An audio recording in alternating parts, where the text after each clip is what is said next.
안녕하세요. 송쌤입니다. 먼저 구독, 좋아요 부탁드립니다. 멤버십 가입도 부탁드립니다. 보고 또 보고 7주차입니다. 자료는 제 밴드에서 다운받으시면 되고요. 강의 시작하겠습니다. 1번 자기 거주형 주택용지로 이용할 목적으로 허가받은 경우 이용무 기간은 2년이다. 맞죠? 이용무 기간 2년. 사업시행 그러면 4년, 현상보존 그러면 5년, 사업시행, 현상보존 이런 말이 안 보이면 2년, 이용무 기간 2년. 1번 맞고 2번. 허가받은 목적대로 이용하지 아니한 경우 이행명령은 문서로 하며 이행기간은 1개월 이내로 정해야 한다. 틀렸죠? 1개월이 아니라 3개월이죠. 1개월이 아닌 거 우리 외우고 있어야지. 허가불허가 처리기간 15일, 선매협의를 시작하는 거는 15일, 이행명령 이행기간 3개월 이내 문서로 하는 거고요.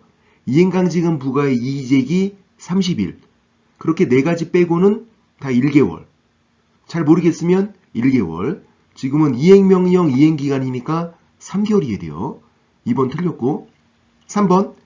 이행명령을 받은 자가 그 명령을 이행하는 경우 새로운 이행강제금 부과를 즉시 중지하며 명령을 이행하기 전에 부과된 이행강제금도 징수할 수 없다. 틀렸죠. 전에 거는 징수를 하이한다. 새로운 것만 중지. 시험에 여러 번 나왔고 3번도 틀렸고 4번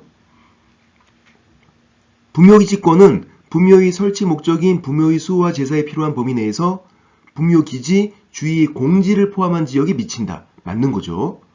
분묘기지에만 미친다. 그럼 X. 주위의 공지에도 미치는 거 맞는 거고 주의사항은 사성, 모래 언덕이에요. 사성이 설치된 경우에 사성이까지 미치는 건 아니다. 왜냐면 여기서는 제사를 안 지내니까. 분묘기지권은 제사를 지내는 데 필요한 범위 내에서 인정되는 거니까 분묘기지 주위의 공지에도 미치는데 사성에는 미치는 거 아니다. 4번 일단 맞는 거고요. 5번 분묘기지권 존속기간 주의하셔야 돼. 30년 아니에요. 30년으로 인정된다. 틀렸어요? 뭐랑 헷갈리면 안 돼? 장사법. 장사법에서는 설치 기간이 30년이잖아요. 장사법. 분묘기지권은 별개다. 따로따로. 분묘기지권은 분묘가 존속하면 그냥 쭉 가는 거. 분묘가 멸실하면 소멸. 멸실이 일시적인 멸실이면 소멸하지 않고요. 일단 5번도 틀렸어요. 장사법이랑 헷갈리면 안 된다. 6번 분묘기지권을 시효취득한 사람은 분묘기지권이 성립한 때부터 지료를 지급할 의무가 발생한다. 틀렸죠? 시효취득은 토지 소유자가 지료를 청구한 날부터. 시효취득을 그냥 외우고 있으면 되는 거예요. 시효취득했을 때는 토지 소유자가 지료를 청구한 날부터. 6번 틀렸고 7번 가족 자연장지예요. 사전 신고죠. 허가가 아니라. 그러니까 가족 종중 문중 자연장지는 사전 신고. 가족 종중 문중 묘지는 사전 허가. 지금 자연장지니까 허가가 아니라 신고. 법인은 똑같아요.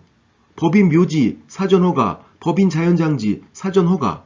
개인 똑같아요. 개인 묘지 사후신고. 개인 자연장지 사후신고. 법인 개인은 똑같다. 차이점은 가족 종중 문중 묘진지 가족 종중 문중 자연장지인지. 그게 차이점이니까 잘 보셔야 돼요. 지금은 자연장지니까 사전 신고 이렇게 해야죠. 7번 틀렸고 8번 법인묘지에 시신을 매장한 자. 시신을 매장한 자가 주어. 매장 후 30일 이내에 매장지를 권하는 시장 등에게 신고해야 한다. 맞죠? 법인묘지를 설치하는 게 아니라 만드는 게 아니라 만들어져 있는 법인묘지에 매장을 했잖아. 시신을 매장한 자는 신고하는 거다. 8번 맞고요. 9번은 농지 전용 협의니까 협의는 국가기관, 지들끼리 다른 용도로 쓰자고 협의한 거예요. 발급 면제가 되죠. 국가기관이니까 농지 전용 허가, 신고는 발급받아야 되고 지금 협의니까 발급받을 필요가 없다. 맞는 거고요. 허가나 신고는 국민인 내가 허가받고 내가 신고한 거. 나는 국가기관이 아니니까 농지증 발급받아야 되고 농지 전용 협의는 국가기관, 지들끼리 국가기관 발급 면제 맡기면 안 되고 9번 맞고요. 10번 경매 시에도 농취증 발급받아야 돼요. 그리고 언제까지 제출하냐면 매수 신청 시가 아니라 매각 결정기일까지. 낙찰받고 매각 결정기일까지 농취증 제출하는 거예요. 매수 신청 시, 경매 참여할 때 제출하는 게 아니라 매수 신청 시가 아니라 매각 결정기일까지. 10번 틀렸고요. 11번 주거용 건축물 확인 설명서의 주택 유형은 단독주택, 공동주택 두 가지로 구분되어 있다. 틀렸죠. 이제 주거용 오피스텔도 생겨서 세 가지예요. 단독주택, 공동주택, 주거용 오피스텔. 작년에 개정된 거니까 주의하셔야 되고 틀렸고요. 12번 주택임대차 중개의 경우에 관리비 금액과 산출 내역은 주거용 건축물 확인 설명서 관리에 관한 사항이 적는다. 이게 맞아요. 그러니까 뭘 물어보나 잘 보셔야 돼. 주택임대차 중개에서 관리비를 설명을 해야 돼요. 그러니까 임대차 확인 사항이 적을 것 같은데 그게 아니라 어디 적는다? 관리에 관한 사항이에요. 주택임대차에서 관리비 설명해야 된다고. 근데 적을 때는 어디다가 관리에 관한 사항에 임대차 확인 사항이 적는 거 아니다. 그거 주의하시고 12번 맞고요. 13번 현장 안내는 세부 확인 사항이 맞죠. 세부 확인 사항 이제 5가지. 실제 권리 관계, 상태 2가지, 환경 조건, 그리고 현장 안내. 환경 조건까지는 자료 요구할 수 있고 현장 안내는 자료 요구는 안 되는 거고 현장 안내 누가 했나 체크하면 되는 거니까 현장 안내는 자료 요구는 안 된다. 13번 맞고요. 14번 주거용 건축물 확인 설명서에는 중개 완성 당시 거래 금액을 적는다. 틀렸죠. 중개 완성 전 거래 예정 금액 무조건이에요. 취득세도 중개 완성 전 지방세법 내용을 확인하고 중개보수도 거래 예정 금액 기준으로 계산을 하는 거고 확인 설명서 작성 방법에서는 무조건이다. 중개 완성 전 거래 예정 금액. 14번 틀렸고요. 15번 비주거용 건축물 확인 설명서의 경우 소방란에 단독경보용 감지기. 틀렸죠. 단독경보용 감지기는 주택용 소방시설이에요. 아파트를 제외한 주택일 때 지금은 비주거용 상가잖아요. 그러면 단독경보용 감지기랑 이렇게 연결이 되면 안 되는 거예요. 비주거용은 비상벨, 소화전 그렇게 해야지. 그래서 15번도 틀린 거고요.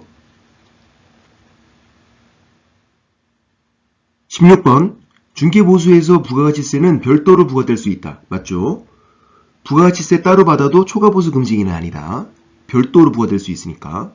16번 맞고 17번 중개대상물 확인 설명서와 거래계약서가 공인전자무소센터에 보관된 경우 중개사무소에 별도로 보존하지 않아도 된다.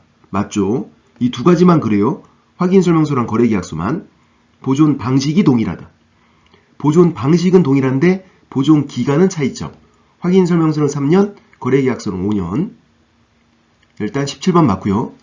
18번 가등기 담보는 가담법이 적용되는 거죠. 부동산 실명법이 적용되는 게 아니라 적용, 제외, 그래서 유효, 무효가 아니라 종종 배우자 종교단체는 적용되지만 특례, 그래서 유효.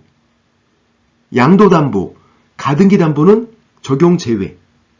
부동산 실명법이 적용 안 되고 가담법이 적용되니까 유효. 일단 무효, 틀린 거고요. 19번 3자 간 등기 명의 신탁이 무효인 경우 매수인, 신탁자는 매도인을 대위해서 수탁자 명의 소유권 이전 등기 말소를 청구할 수 있다. 그림을 그려야 되는데 3자 간 등기 명의 신탁.